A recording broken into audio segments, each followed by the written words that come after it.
Sejam bem-vindos à oitava aula do nosso curso sobre a Revolução Francesa. Hoje nós vamos falar sobre os episódios mais dramáticos da Revolução, no momento em que ela alcançou o seu paroxismo, no momento em que a Revolução Francesa se tornou mais radical, em que os clubes constituíram na França uma verdadeira ditadura, né, em que a situação foi começando a entrar numa uma sequência de eventos que realmente não existe, não há paralelos disso no mundo, né, na história anterior, né. Existe na história posterior, nós podemos comparar muito a Revolução Francesa com a Rússia, por exemplo, de mais de 100 anos mais tarde, né. O processo de radicalização, no início, foi análogo, mas até então não havia acontecido nada parecido, né. A Revolução, ela desde o começo foi controlada pelas suas instâncias mais baixas, eram as que dirigiam, né, subterraneamente o movimento revolucionário e o processo político, e cada vez mais ela foi se radicalizando, radicalizando até o ponto em que não existia mais governo na França, ela vivia uma anarquia completa e, curiosamente, é uma anarquia que corresponde à concentração de poder nas mãos de poucos indivíduos, né? Nesse caso da Revolução Francesa, sob certo aspecto, a anarquia e a ditadura convivem, né? Já dizia Aristóteles na Política que a, a situação anárquica, né, gerada pelo que ele chama de democracia, quer dizer, é, o poder excessivo das massas, né, sempre vai criar o poder do demagogo, né, a figura do demagogo vai aparecer e ele vai construir uma tirania, uma ditadura, né. Mas na Revolução Francesa essas duas coisas foram simultâneas, é realmente muito curioso. No momento em que as coisas estavam mais desorganizadas, mais bagunçadas, existia um grupo pequeno de pessoas, de 12 pessoas na verdade, que detinham poder total, né, sobre os indivíduos, né?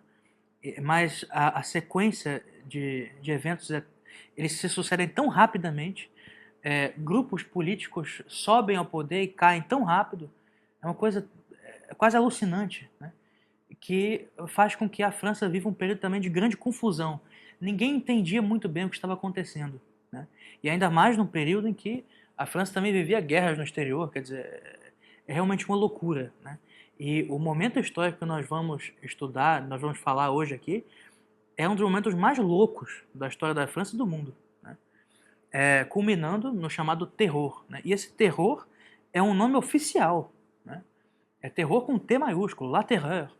Era uma política de governo, né? Foi o primeiro governo oficialmente terrorista que já existiu na história humana, né? Muito bem, meus amigos, nós começamos essa aula falando sobre o julgamento de Luís XVI. O rei havia sido deposto pela Revolução do dia 10 de agosto de 1792. Ele foi acusado de alta traição e de conspirar junto com forças contra-revolucionárias para derrubar a revolução na França e restaurar o antigo regime. Essa acusação, em parte, era verdadeira, né? No último momento, quando a Constituição Civil do Clero, né, e a perseguição à Igreja Católica se torna uma realidade palpável, Luís XVI se desilude com qualquer possibilidade de acomodação com a Revolução Francesa. E ele realmente decide derrubá-la, né? Mas a segunda acusação que fizeram contra Luís XVI, de conspirar com potências estrangeiras contra a França, né, contra a soberania nacional francesa, de conspirar contra a soberania nacional da França, essa acusação é falsa, né? Mas fazia parte da propaganda revolucionária. Luís XVI não tinha nenhum dos seus grandes apoios mais. Mirabeau, né, já tinha morrido há muito tempo.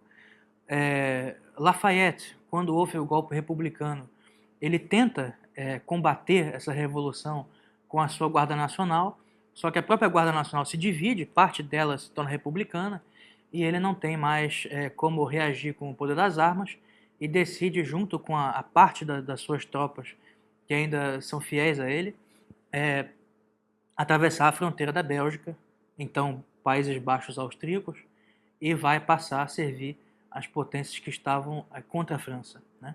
Em especial a Inglaterra. Lafayette só vai ser recebido de volta na França durante o governo de Napoleão, anos mais tarde, mas durante todo o resto da Revolução ele vai permanecer a serviço da Inglaterra e das potências que lutavam contra a Revolução e contra a França. E nesse período, Luís XVI vai receber 2 advogados, né? Um deles célebre, que já tinha sido o seu bibliotecário particular, chamado Malesherbes. Esse homem, além de ser bibliotecário, né, de Versalhes, do rei, ele também havia trabalhado como uma espécie de censor, né, e diretor do principal órgão de censura que existia na monarquia francesa, e ele tinha trabalhado para os iluministas, né? Nos últimos anos do governo de Luís XV, ele tinha deixado passar várias obras, né, as obras incendiárias de Voltaire, de Rousseau, né, os últimos volumes do dicionário, da enciclopédia de Diderot e d'Alembert, todos Malesherbes fez vista grossa para isso, mas é um caso único de arrependimento. Realmente, quando a Revolução começa a se radicalizar na França, esse homem se arrepende, né, da sua aliança tácita, né, com os iluministas e passa a se colocar a serviço do rei. Ele também era advogado e no momento em que o rei vai ser acusado de alta traição e de conspirar com potências estrangeiras, ele vai ser o seu principal defensor. Vai ser uma defesa brilhante, vai ser feita perante a convenção. É a própria convenção nacional que vai julgar o rei.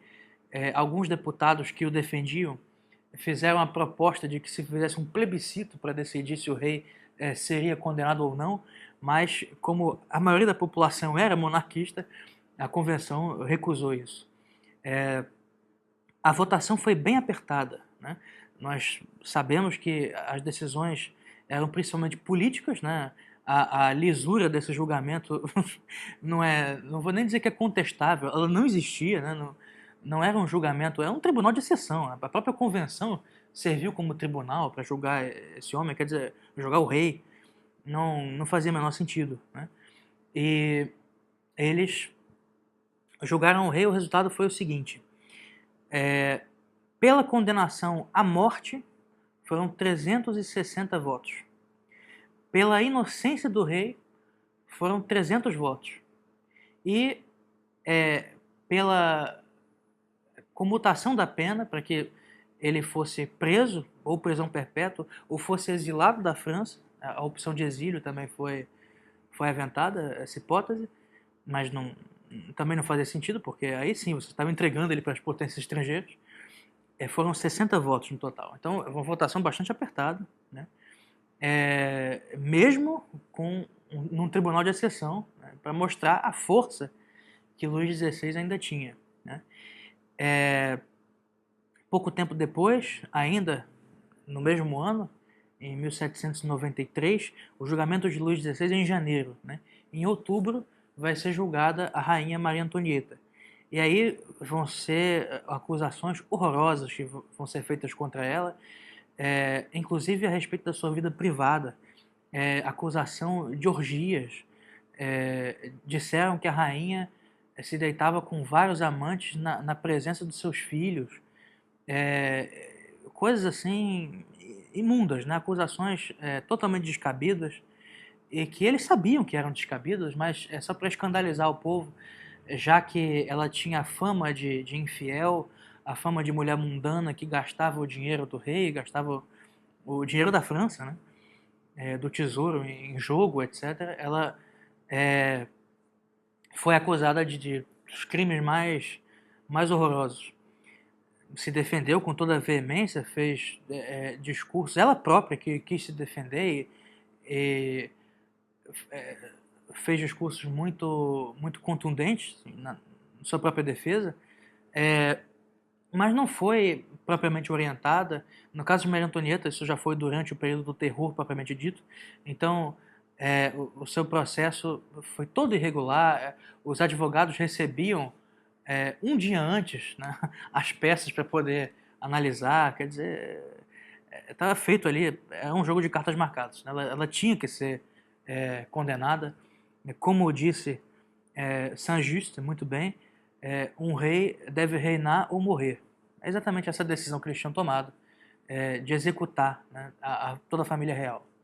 Não fizeram isso com os filhos deles, mas no fundo fizeram, né? Levaram as crianças, os filhos de Luís XVI e de Maria Antonieta para adoção e foram maltratados e morreram jovens. O jovem Luís XVII, né, o Delfim, morreu ainda adolescente, poucos anos depois, ainda sob o período da Revolução, né? Eu vou compartilhar aqui com vocês porque eu acho muito bonito as últimas palavras de Luís XVI. Primeiro eu vou ler o seu testamento, né? Claro, as declarações principais, né? E depois as palavras que ele disse já no cadafalso, instantes antes de ser guilhotinado. É o seguinte, esse livro que eu recomendo para vocês é um livro bem genérico sobre a Revolução Francesa, já recomendei no aula anterior, do Max Gallo, né? Em 2 volumes. Logo no início do livro, ele já apresenta as palavras de Luís XVI diante do cadafalso. Aqui. Isso é parte do seu testamento. Entrego minha alma a Deus, meu Criador. Rogo-lhe que a receba em sua misericórdia. Morro na união da Santa Madre Igreja Católica Apostólica Romana. Rogo a Deus que me perdoe de todos os meus pecados. Procurei conhecê-los escrupulosamente, detestá-los e humilhar-me em sua presença. Perdoo de todo o coração aqueles que se fizeram meus inimigos, sem que eu lhes tenha dado algum motivo.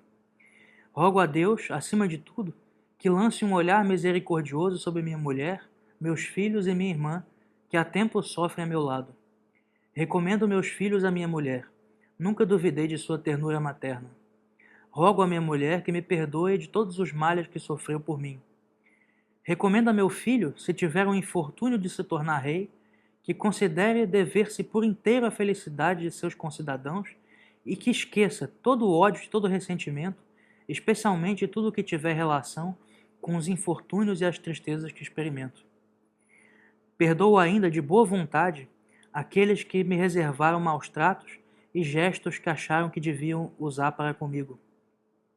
Concluo declarando diante de Deus e prestes a surgir à sua frente que não me responsabilizo por nenhum dos crimes que me foram imputados. Isso claramente são as palavras de um homem inocente, né? E de um homem profundamente piedoso, de um homem sério, né? De um estadista que, de fato, foi inábil, mas profundamente preocupado com a felicidade do povo francês e que, se tivesse tido um assessoramento correto, né, certamente poderia ter sido um grande rei. Né? Nada do que se diz a respeito dele. Né?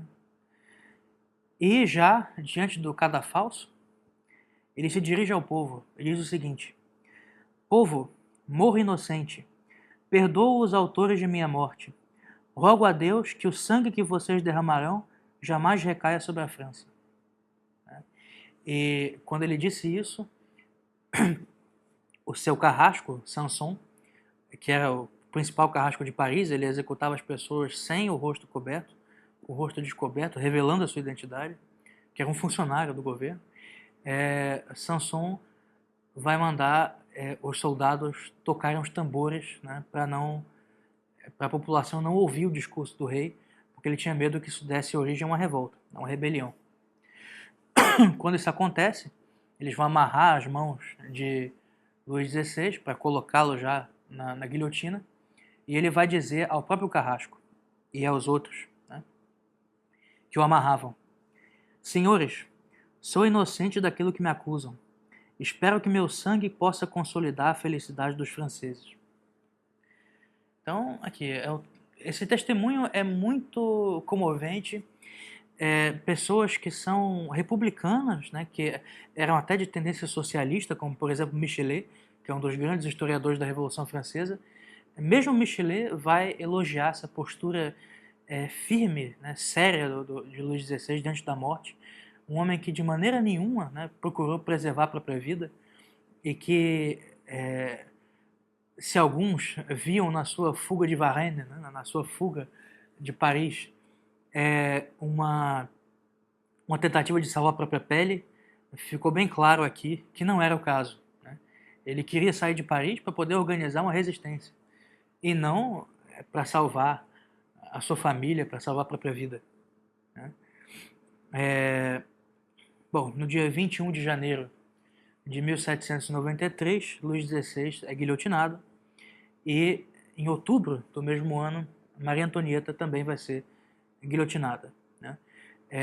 Os seus filhos vão todos morrer, e a dinastia vai seguir adiante com Luís XVIII, né, o irmão mais novo de Luís XVI, irmão do meio, na verdade, que também não teve filhos, e mais tarde foi o seu irmão que o sucedeu, Carlos X, né, o conde de Artois.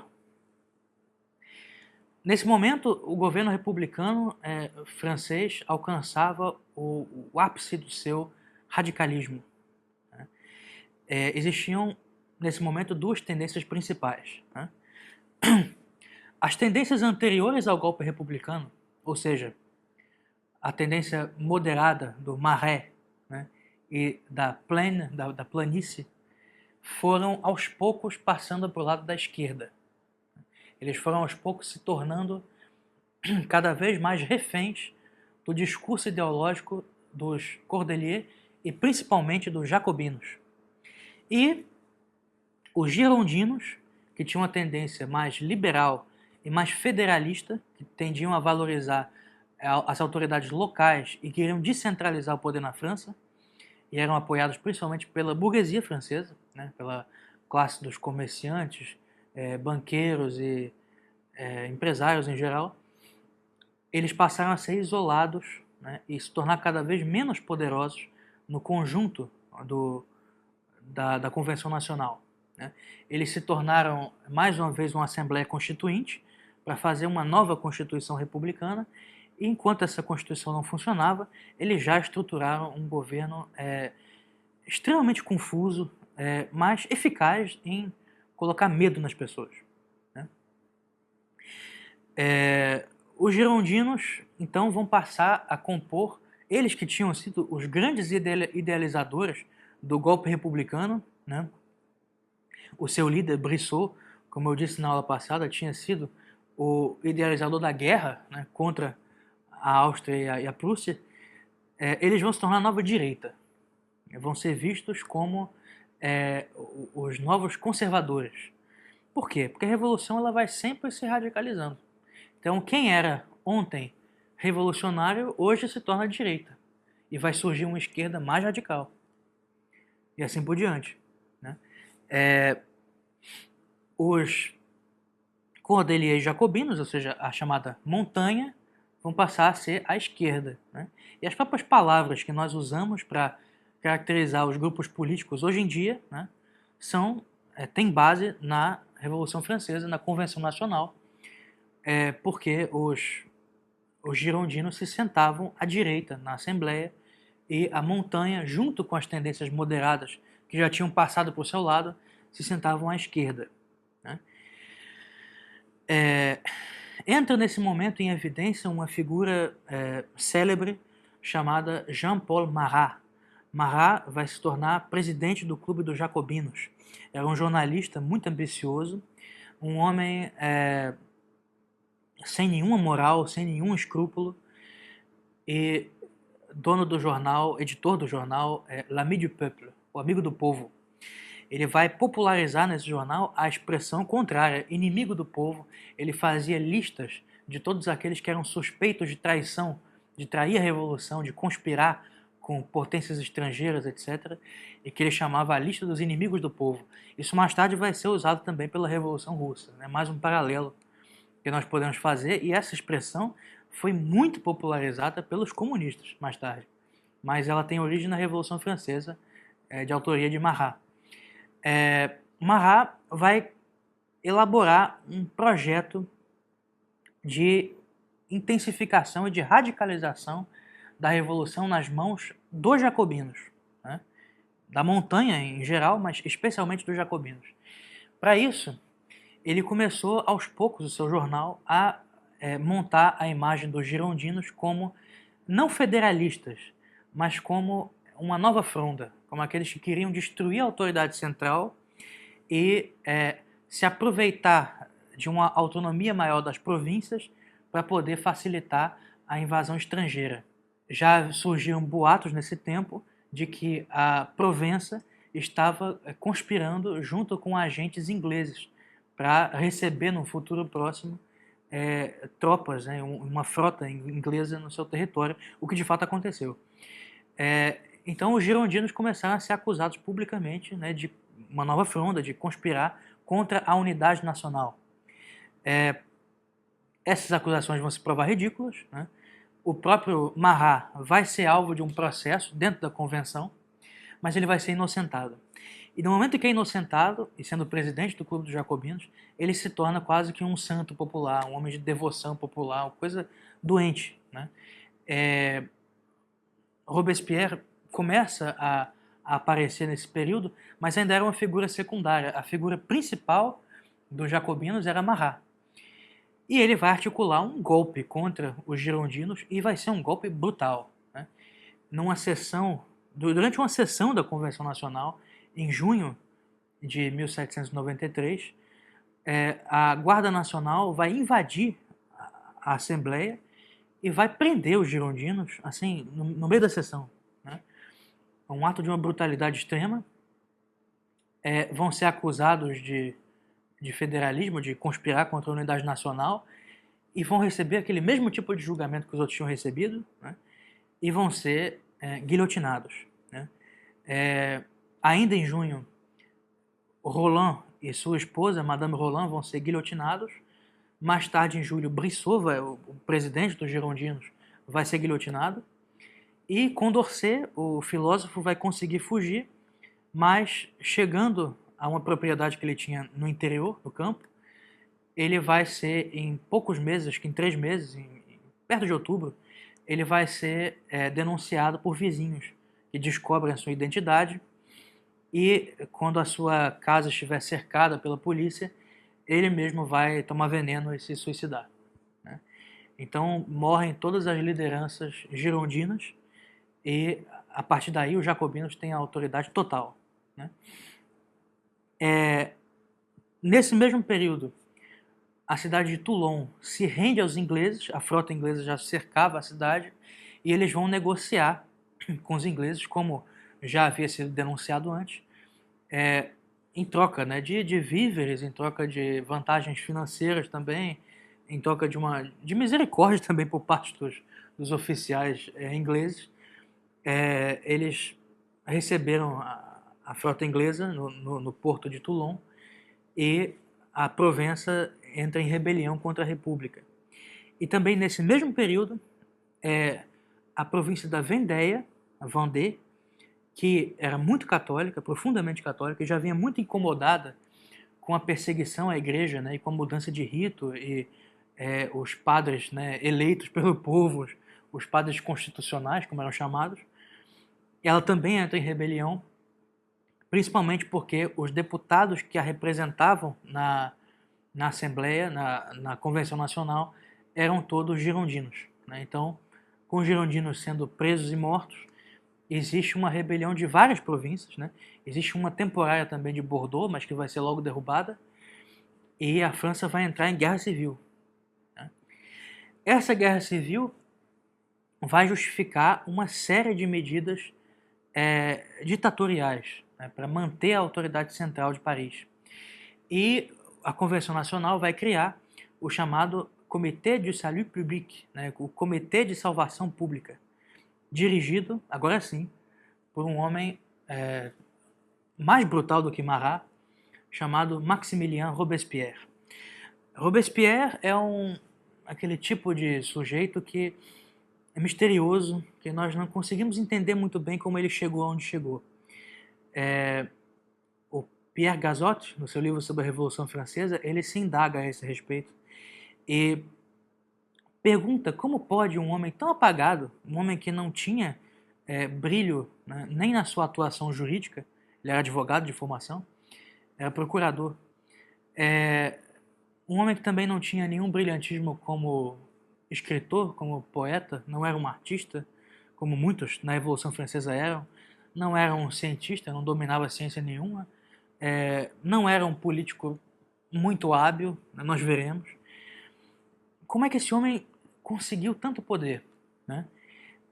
Ele analisa um pouco a sua biografia, a sua juventude, os seus processos como advogado, que foram todos muito simples, prosaicos, né? É um homem que também não teve grandes arrebatamentos, né? Grandes casos amorosos. Ele teve alguns namoricos, mas não foi um homem de profundidade em absolutamente nada, né? Um homem medíocre mesmo. Por exemplo, uns 2 anos antes da Revolução começar, ele advogou num caso a respeito de um cidadão parisiense que tinha instalado um para-raios na sua casa, né? E isso era uma novidade na época, evidentemente. O eletromagnetismo nem tinha sido desenvolvido ainda, era uma coisa mais experimental. Benjamin Franklin, nessa mesma época, começou a desenvolver esse tipo de tecnologia e esse para-raio foi retirado pelos vizinhos porque eles achavam que isso era um equipamento muito esquisito, achavam que ele estava usando isso para espioná-los de alguma maneira. E Robespierre, esse foi o caso que pegou Robespierre, né? O para-raios do homem parisiense que podia ser um equipamento de espionagem. Isso é um negócio ridículo, ele nunca se destacou em nada, né? Não era um homem também muito violento, pessoalmente. Ele era pessoalmente contra a pena de morte. Um homem que mais matou gente na Revolução Francesa era contra a pena de morte. Então, é realmente misterioso. A única solução para nós entendermos o fenômeno Robespierre é o clube. Robespierre, nas palavras de Pierre Gazotte, era o homem do clube, né? Ele ganha toda a sua autoridade numa imersão numa coletividade. A sua personalidade se confundia com o clube dos jacobinos.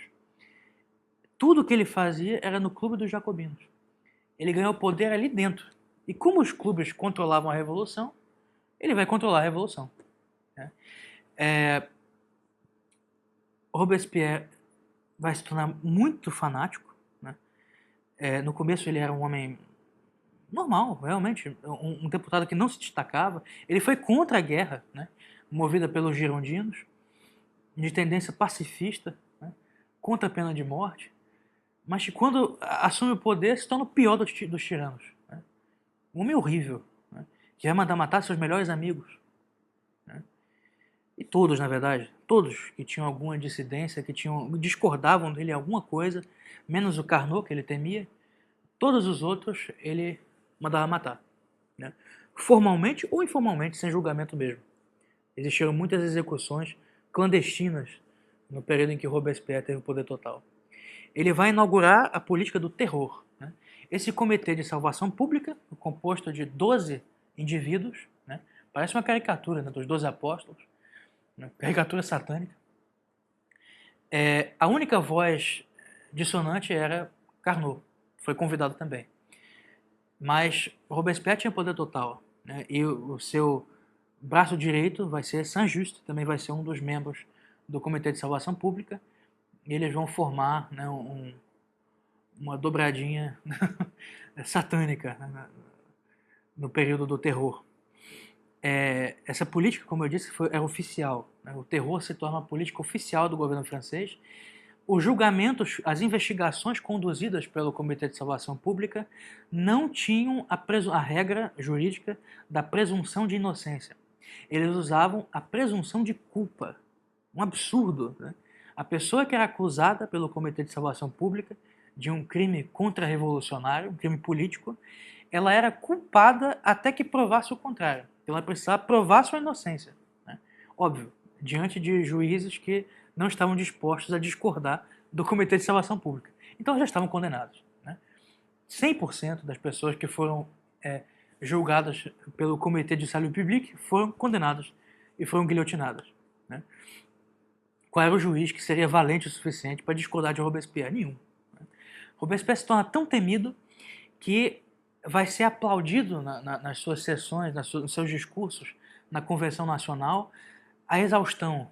né, até os deputados ficarem cansados de tanto aplaudir, porque eles tinham medo, nenhum deles queria ser o primeiro a parar de aplaudir. Porque se fosse visto, poderia ser um contra-revolucionário, né. Um deputado, uma vez, quando foi observado por Robespierre com o seu monóculo, ficou tão cheio de medo que teve uma crise de nervos e começou a falar para o seu vizinho que achava que o Robespierre sabia o que ele estava pensando. Ele ficou com medo. Cuidado, ele vai saber o que eu estou pensando. As pessoas tinham pavor desse homem, né? As execuções no período do terror vão chegar a 300 por dia, né? Quer dizer, era uma fila de condenados que não acabava mais. E a guilhotina, como era uma execução rápida, né, e relativamente indolor, tornou a coisa muito fria, né? As pessoas se acostumaram a isso. A guilhotina, ela vai dar esse aspecto científico quase, né? Ela vai ser uma precursora, né, dos campos de concentração, né, dos extermínios em massa. Quer dizer, ela tem algo de... mostra um pouco do lado negro do cientificismo, né, do mecanicismo. A morte se torna algo mecânico, né? As filas de pessoas sem nome, né, sem importância, cidadãos que não estavam ligados ao poder na França e que eram executados porque foram acusados pelo vizinho, isso vai se tornar muito comum. A situação foi ficando tão grave que nós chegamos ao ponto de um famoso caso de um senhor que não tinha nada a ver com a Convenção Nacional, né, um velho, que tinha um papagaio ao qual ele tinha ensinado a dizer Vive le roi, no tempo do reinado de Luís XVI, ele era monarquista. E depois que começou o período do terror, o seu vizinho o acusou de contra-revolucionário por causa disso.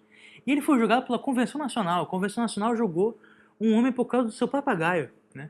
E exigiram que ele ensinasse o papagaio a dizer Vive la République. Ele tinha um mês para fazer isso, senão seria guilhotinado.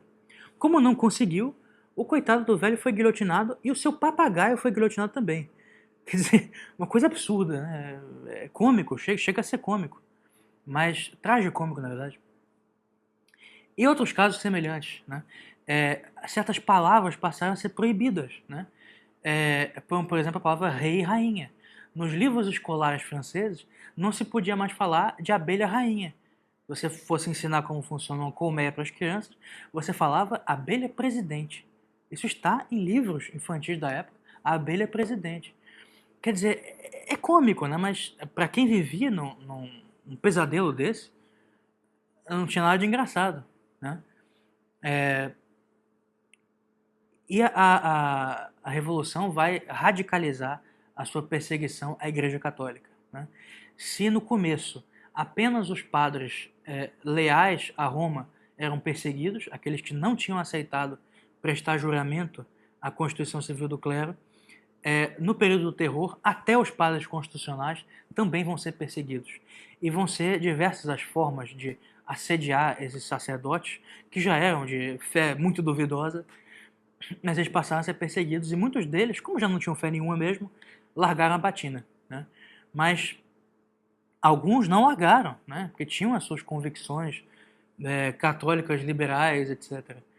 E queriam ser martirizados por isso. Queriam morrer por isso. E muitos morreram, muitos foram assassinados, torturados de maneiras horríveis. Uma tortura comum na época era levar o padre até a pia batismal e afogá-lo na pia batismal, como se estivessem batizando o homem, né? Então, faziam uma encenação, a turba revolucionária, né, do sans-culotte, executavam o padre afogando-o numa pia batismal, encenando um batismo, né? Faziam toda uma brincadeira, achavam muito engraçado, né? Faziam um padrinho, uma madrinha, né? E iam matando o coitado do padre, né? E outras coisas semelhantes também, torturas horríveis. Os sans-culottes vão adquirir uma notoriedade muito grande nesse tempo. Eles eram uma espécie de milícia, mas não era uma força paramilitar, não. Eles não eram uma força armada. Era uma turba mesmo, né? Uma turba de vagabundos, né? De bandidos, né? mas que tinham uniformes, eram uniformizados. Eles usavam o seu gorro frígio, famoso gorro frígio, um gorro vermelho com o emblema da Revolução, uma camisa normal, geralmente branca, uma calça listrada com as cores da bandeira da França, bandeira republicana, que é a mesma que a atual, e os seus tamancos de madeira. Né? Esses tamancos eram usados para linchar as pessoas. Né? Os inimigos da Revolução eram linchados no meio da rua com os tamancos de madeira do sans-culotte. Esses tamancos eram chamados de sabot. E eu li num livro, não sei se isso é verdade, que daí vem a palavra sabotagem, né? Porque as pessoas eram sabotées, eram linchadas com esse tamanco. Né? Esses sans-culottes vão tocar o terror nas ruas de Paris, né? E das principais cidades na França no período do terror. Né? Eles vão conceber realmente uma nova sociedade, uma nova civilização, um novo projeto de mundo. Né? Os jacobinos eram muito mais ambiciosos do que os outros grupos revolucionários. Vão elaborar um projeto de um novo calendário, que vai ficar muito famoso. Eles queriam substituir tudo que era da tradição histórica francesa. Né? Portanto, tanto da tradição cristã, como também da sua formação histórica no tempo do Império Romano, etc. Então, os meses do nosso calendário, eles remetem a personalidades históricas e também a deuses do paganismo. Né? Nós temos janeiro, né, que corresponde ao deus Jano. Né? Nós temos maio, corresponde à deusa Maia. Né? Julho e agosto correspondem a Júlio César e Otávio Augusto. Então, eles não queriam, né, o culto às personalidades. Né? A França precisava celebrar a igualdade, né? A table rasa. Então, eles precisavam, com as suas tendências socialistas, é importante marcar isso bem, a diferença, né, dos jacobinos, que já são as suas tendências propriamente socialistas, uma influência principalmente de Jean-Jacques Rousseau. Esse calendário vai substituir também não só os meses do ano, mas os dias da semana e a sequência dos anos. Né? O nosso calendário ele é da era cristã. Né? A contagem dos anos começa, idealmente, a partir do ano do nascimento de Cristo. Nós sabemos que não é, que Cristo nasceu provavelmente entre 5 e 6 a.C., mas idealmente é isso, que ele representa, pelo menos. E eles queriam abolir o cristianismo na face da terra, né?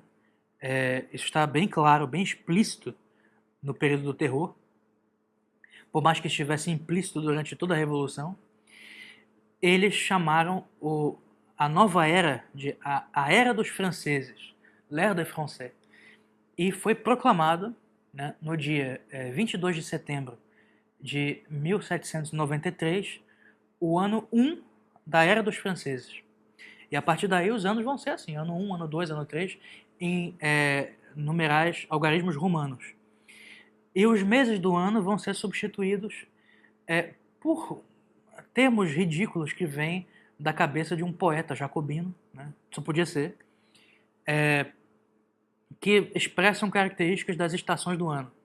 Então você tem terminações iguais para cada uma das estações e cada um dos meses vai expressar mais ou menos uma característica da flora, daquele período, etc. Então, a primavera vai ter a sua terminação em al. Aí você tem os 3 meses da primavera. Germinal, que é final de março, que é quando começa a primavera no hemisfério norte, e as 2 primeiras dezenas de abril, vai ser o mês onde as flores as plantas vão germinar, então germinal. Depois vem floreal, é o mês das flores. Depois prairial, é o mês dos prados. Né? Então são os 3 meses da primavera. No verão vão ser as terminações em or, então vai ser messidor, mês das messes. Thermidor, vem de termos, temperatura, então o mês mais quente. E fructidor, mês das frutas. Né? Depois, no outono, terminação er. Então, vendémiaire, vendemiário, o mês das vindimas. Né? Brumaire, o mês das brumas. E Frimaire, o mês do frio. E por fim, no inverno, a terminação em ose, né? Então, nivose, mês da neve, das neves, pluviose, mês das chuvas, e ventose, mês dos ventos. Esse é o calendário brilhante da Revolução Francesa, da Era dos Franceses. Os dias da semana também que expressam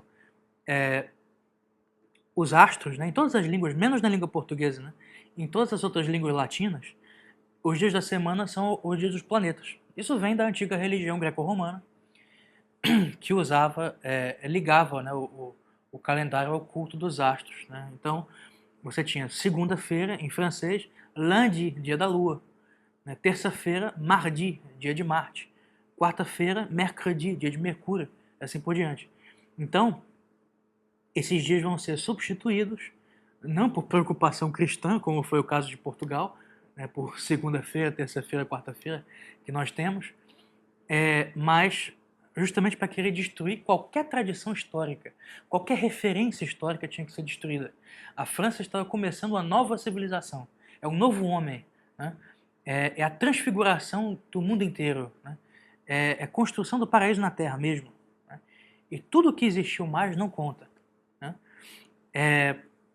Então os dias vão ser números, 1 dia, 2 dias, 3 dias, 4 dias, até terminar no décadi, vão ser semanas de 10 dias, e o feriado é só no último dia da semana, ou seja, as pessoas trabalhavam mais, né? Isso aí foi uma medida impopular, porque em vez de ter um dia de descanso a cada 7, como sempre foi, era um dia de descanso a cada 10, né? No décadi.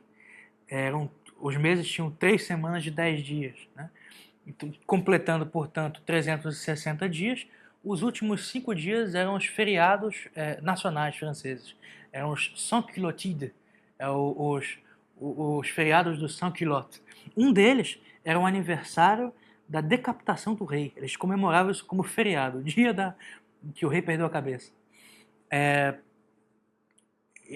festejado na rua pelos sans-culottes, que aproveitavam também para fazer saques a lojas, a propriedades, né? Roubar pessoas nas ruas, matar, etc. Né? Esse nome sans-culotte, é importante lembrarmos, ficou muito conhecido, vem das calças de equitação que eram usadas pela nobreza, né? É chamado de culotte. É uma calça de um material muito caro, né? E só as pessoas muito ricas ou da nobreza que usavam, né? E o povão mesmo usava a calça comum, que é chamada de pantalon em francês. E os sans-culottes são o quê? São os homens do povão, são os homens que não têm culotte, né? Que não usam essa calça. Animado por essa milícia revolucionária, por essas leis terríveis, né, por essas reformas loucas, a revolução vai se radicalizando até o ponto de se tornar impossível dizer qualquer coisa que tenha a possibilidade de desagradar o governo jacobino, né? Outras reformas que eu não mencionei, uma delas foi no sistema métrico universal, né? É desse tempo, da Revolução Francesa, o cálculo exato do diâmetro da Terra, né? E esse diâmetro foi fracionado para produzir o metro, né? O metro, que existe até, eu não me lembro que museu, um padrão, né? Um metro exato. Esse padrão está errado, inclusive, fizeram um cálculo errado, descobriram isso depois, mas ficou, né? Então, o metro que existe hoje não tem a ver com o diâmetro da Terra, mas idealmente era para ter a ver. E também as medidas foram uniformizadas, né? Em relação até aos livros, né? Eu sou um colecionador de livros antigos, eu entendo bem disso. E os livros antigamente eles tinham as suas demarcações pela quantidade de divisões que a folha padrão sofreu. Então, se a folha inteira fosse usada, esse livro não importava o tamanho da folha padrão. Esse livro ele recebia o nome de implano, ou implanô em francês, né? Pronúncia francesa em latim. Geralmente em torno de 50 centímetros, mas não importava o tamanho. Se fosse dividido em dois, era in folio. Se fosse dividido em 4, como esse aqui, que eu tenho aqui um livro grande, uma edição das Fábulas de La Fontaine, era chamado de in quarto. Se fosse dividido em 8, como é mais ou menos deve ser o caso desse aqui, era in octavo, né? E assim por diante. Isso aqui, por exemplo, é um livro em 12, né? Dividido em 12 partes. Esse aqui, uma miniaturazinha que eu ganhei de presente, é uma edição dividida em 16 partes, em sese, né? Então, o sistema era bem aproximativo, né? Não existia muita exatidão, né? A busca da exatidão, essas coisas, não era necessário, né? As medidas de distância eram parecidas com as que se usa hoje, ainda hoje no mundo anglo-saxônico, né? Jardas para distância, polegadas para tamanhos pequenos, é, milhas para distâncias grandes, pés para altura, que não tem o tamanho de um pé, né? Porque é 30 e tantos centímetros, um pé enorme, né? Mas, quer dizer, essas medidas tradicionais antigas, elas carregam muita história, né? E destruir isso, por mais que traga uma aparência de uniformização científica, de facilitar os trabalhos técnicos de uma certa classe, isso destrói um pouco da identidade histórica de um país, né? E é por isso que, no mundo anglo-saxônico, isso não foi abandonado até hoje, né? Vai dizer que atrapalhou a eficiência da classe científica inglesa e americana eles usarem pés para altura? Não atrapalhou nada, né? São os países do mundo, talvez, os que têm uma classe científica mais pujante, mais poderosa, né? Mas isso é tudo ideologia, na verdade, né? A divisão de províncias da França também, que obedecia a critérios históricos e eram nacionalidades, né? Um francês, antes de ser francês, ele era ou provençal, ou era bourguignon, ou era um normando, ou era um bretão, etc. Isso também deixou de existir, porque a França foi dividida em departamentos que tinham como critério de classificação a geografia do território, né? Um planalto, um rio que passava, até o clima, quer dizer, eram critérios geográficos, não históricos. É um critério que não tinha nada a ver com a identidade do povo francês. Com isso, né, você destrói também a possibilidade de resistência, porque não esqueçamos que as revoltas eram federalistas, né? Se você diminui a dimensão dessas províncias, né, e as transforma em pequenos departamentos, são mais de 80 departamentos na França. Imagina, a França tem o tamanho do Mato Grosso. Imagina dividir o Mato Grosso em 80. Eu não sei nem se o Mato Grosso tem 80 municípios. Quanto mais 80 departamentos, quer dizer, são muito pequenos, né? Então, o efeito disso acaba sendo uma centralização do poder em Paris, né? Isso aconteceu. A história francesa, a tradição francesa, a tradição católica foi jogada no lixo. E a França, infelizmente, o sangue de Luís XVI acusa a França até hoje, né? E caiu sobre eles. Não é à toa que a França deixou de ser a primeira potência mundial e foi caindo, caindo, caindo até chegar ao estado hoje em que ela se encontra, que não é sequer uma potência de segunda classe. Nesse momento em que essas reformas estão sendo aplicadas, no dia 13 de julho de 1793, acontece um evento que vai chocar toda a França, que vai ser o assassinato do presidente do Clube dos Jacobinos, Marat, Jean-Paul Marat. Ele vai ser assassinado em casa por uma moça, uma adolescente, chamada Charlotte Corday. Essa moça vinha da Normandia, ela era de uma família monarquista. Quando Luís XVI foi executado, ela ouviu uma pregação de um sacerdote não juramentado que falou contra o governo revolucionário e mencionou várias vezes o nome de Marat, e ela ficou com isso na cabeça, né? E a partir daí ela começou a construir uma verdadeira obsessão com a figura de Jean-Paul Marat, começou a entrar numa psicose mesmo. Uma menina adolescente ainda, inexperiente, né, dada a certos arrebatamentos, ao fanatismo mesmo político. e ela decidiu matar Marat. Ela vai montar um plano muito simples, né? Vai viajar até Paris, sem avisar ninguém da família. Chegando em Paris, ela compra um punhal, descobre o endereço de Marat, bate na sua porta. Quem atende é a sua empregada e ele está tomando um banho de banheira. Isso porque Marat, no início da Revolução, durante uma perseguição policial, ele tinha se escondido da polícia nos bueiros, nos esgotos da França, né, de Paris. E lá no esgoto ele tinha desenvolvido uma doença de pele. Então ele precisava ficar boa parte do dia na banheira, né, com a água. A pele dele não sofria tanto, ele sofria de coceiras, dores, tinha febre, né? Então ele passava metade do dia na banheira, de roupa mesmo, ele recebia os seus subordinados, né, jacobinos, dentro da banheira, fazia reuniões dentro da banheira, isso na casa dele. E ele estava, né, tomando banho, estava imerso na água, na verdade, quando essa moça chega, ele manda recebê-la. Ela traz um bilhete incompreensível, escreveu qualquer coisa no pedaço de papel, uma lista de nomes, e ela disse para ele que era uma lista de traidores, para ele poder olhar e analisar que era uma coisa muito importante. Quando ele começou a ler o bilhete, ela enfiou o punhal no seu coração, acertou em cheio e Marat morreu na hora. Charlotte Corday foi presa na mesma hora e 4 dias depois foi guilhotinada também. Esse assassinato deu origem a um pânico entre os revolucionários, né? E começaram. A menina era só uma moça, né?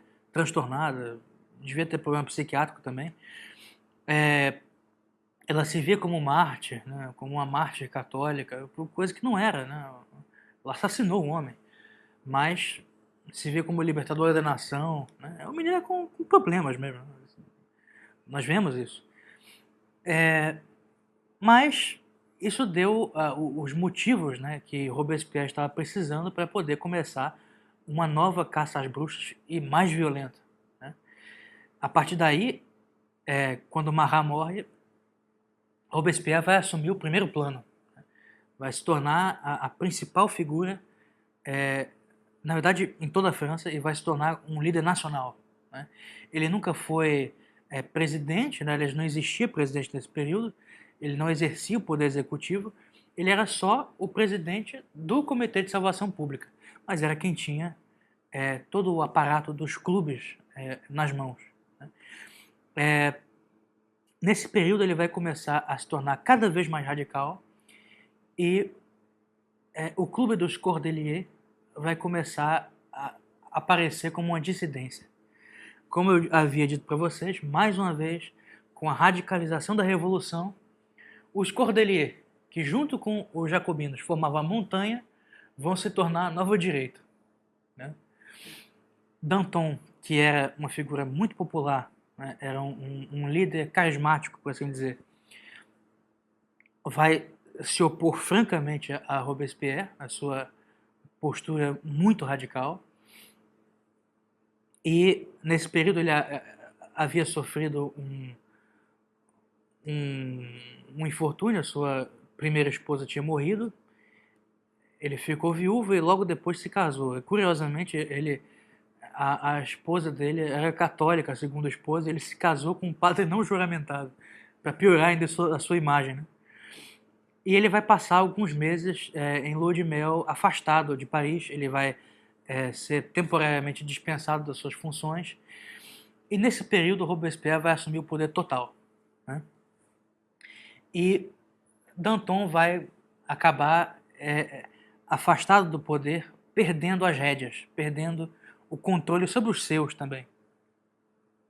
Ele vai tentar reagir, vai criar um jornal contra os jacobinos, no começo de 94, 1794, mas não vai ser mais possível resistir à onda radical, né, jacobina. Isso principalmente porque, nesse período, no início de 1794, um grupo que estava muito à margem, né, é o grupo político dos chamados enragés, os Furiosos, né? Olha isso, um partido com o nome de Furiosos. Eram loucos mesmo. Esses eram socialistas radicais, né? E estavam à esquerda dos jacobinos, eram mais radicais que os jacobinos, né? Eles eram liderados por um ex-padre chamado Jacques Roux. Jacques Roux pregava o assassinato das pessoas nas ruas, né? Um doente mental. Ele vai ser alvo, né, de uma sabotagem. Sabotagem que eu falo aí não é com o tamanco, não. Eu falo sabotagem mesmo, por parte de um colega seu, mais famoso do que ele, chamado Hébert. Hébert vai aglutinar a sua tendência dentro dos jacobinos ao grupo dos enragés e vai como que absorver os enragés para si e vai destruir a reputação de Jacques Roux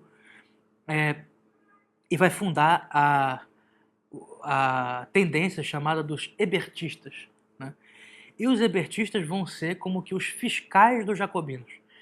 Eles vão sempre verificar e acusar em público, quando eles não fazem isso, verificar a ortodoxia revolucionária dos jacobinos, né? E Robespierre começa a ficar com medo de Hébert também. Ele começa a sofrer pressões da direita e da esquerda. E ele precisava controlar o processo revolucionário, né? Ele precisava ser o que estava mais à esquerda, o mais radical. Então, o que ele vai fazer? Ele vai dar uma ênfase cada vez maior a aspectos socialistas que não eram dele. Robespierre, na sua formação intelectual e ideológica, ele era um liberal, né? Com algumas veleidades russonianas, mas não era um socialista. Mas ele vai começar a aplicar o plano socialista por medo de Hébert, né, e dos hebertistas. Hébert também vai ser alvo de um processo, pouco tempo depois, e Robespierre vai se ver livre dele. Hébert vai ser guilhotinado também, e em abril de 1794 vai se instaurar o processo contra Danton. Esse processo ficou célebre. Danton faz uma série de acusações violentas contra Robespierre enquanto deveria se defender. Ele é acusado de corrupção, a acusação é verdadeira, ele de fato era corrupto, e vai ser acusado de conspirar contra a Revolução a soldo dos ingleses. O que também é verdade, embora ele fosse um revolucionário convicto, mas ele recebeu durante muito tempo o dinheiro da Inglaterra também, né? Como nós já vimos. Então as acusações contra Danton eram verdadeiras. Só que o momento que Robespierre escolheu para isso foi muito inoportuno. Ele destruiu a figura mais popular e mais amada, né, do povo, por mais que não prestasse, mas era amado pelo povo, né, pelo menos pela massa dos militantes, né, vai conseguir a condenação de Danton junto com o seu melhor amigo, né, o melhor amigo de Robespierre, que era Camille Desmoulins, que tinha estudado junto com ele na escola. Né? E as suas esposas. A esposa de Camille Desmoulins vai ser também guilhotinada, e a esposa de Danton, a segunda esposa, também vai ser guilhotinada, junto com os maridos, em abril de 94. Na última sessão do seu julgamento, quando Danton já sabia que seria condenado, ele disse a famosa frase profética: "Un échafaud est prêt pour Robespierre." Um cadafalso está pronto para Robespierre. Quer dizer, ele sabia que logo depois, com esse ato irresponsável e politicamente suicida, Robespierre, pouco tempo depois, também morreria. Ele já estava saindo do controle, ninguém aguentava mais, né?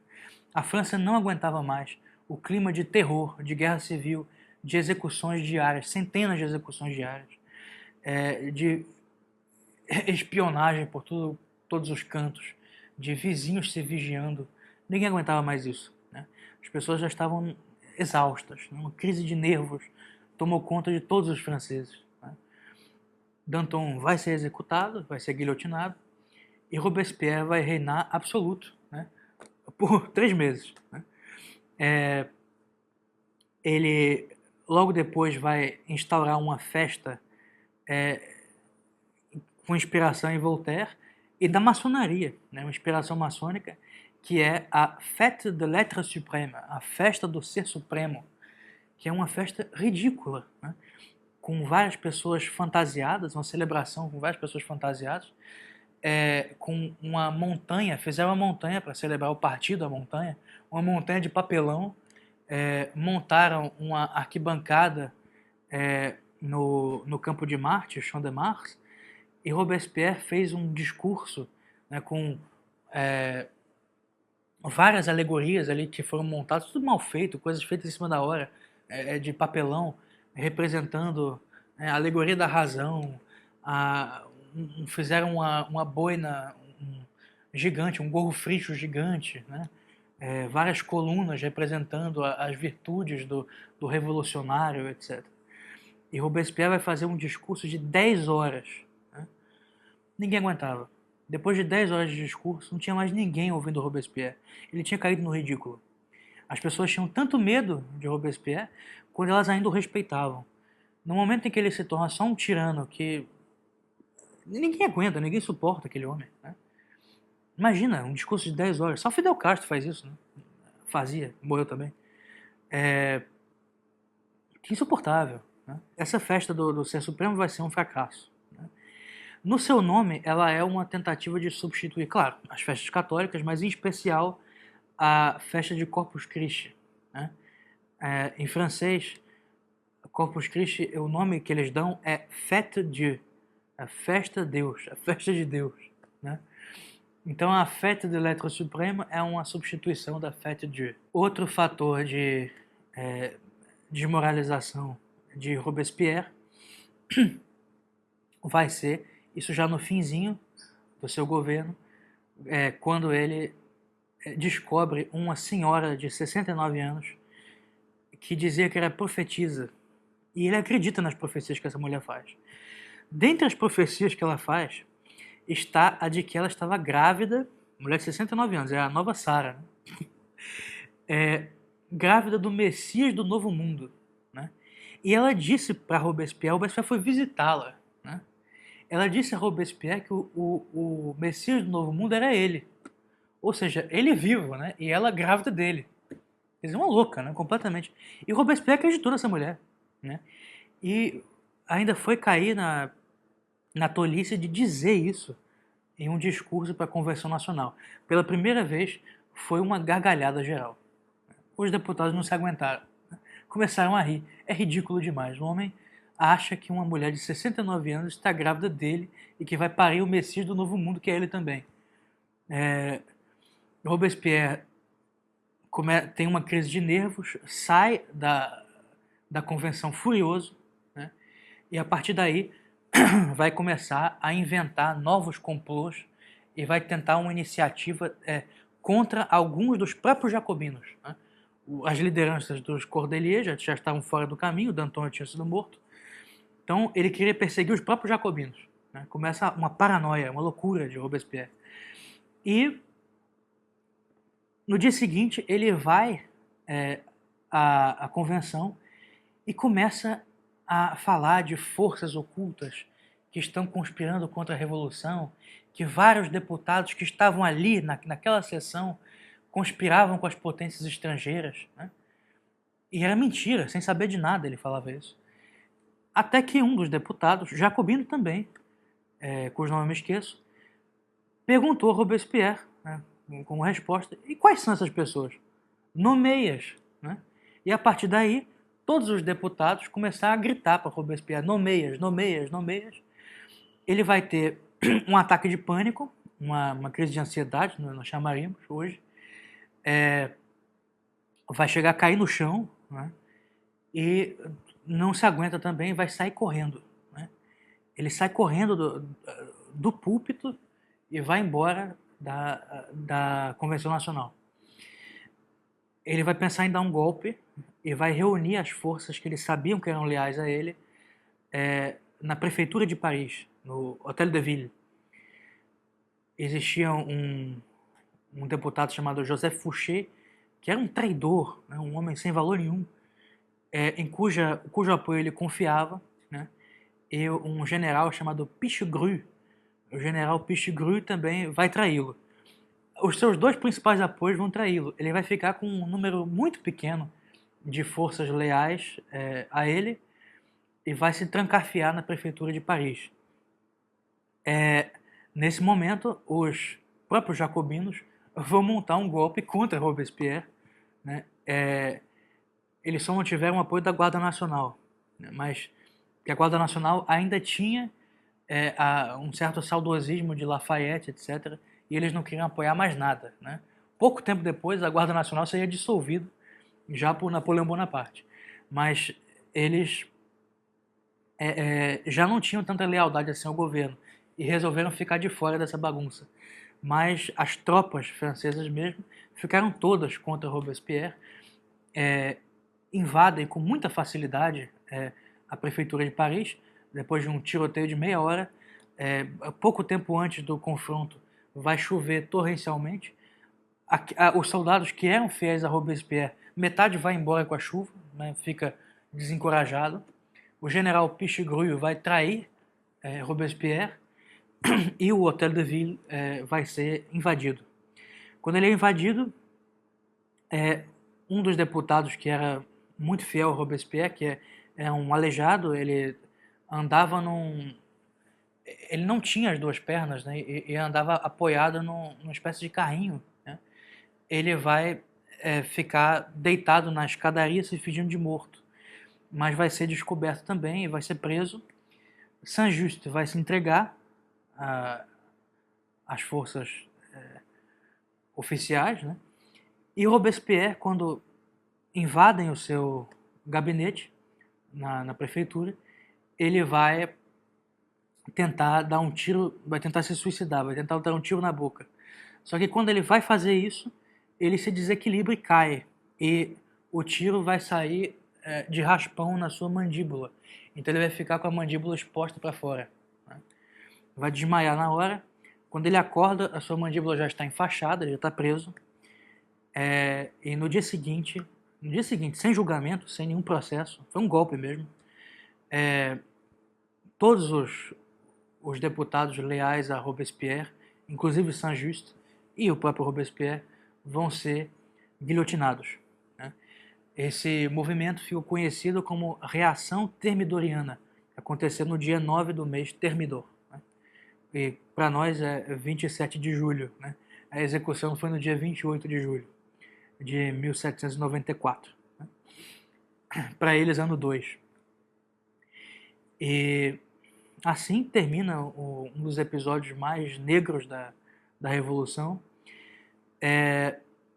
Os homens que derrubaram Robespierre não eram reacionários. Esse nome de reação foi dado posteriormente, a reação thermidoriana.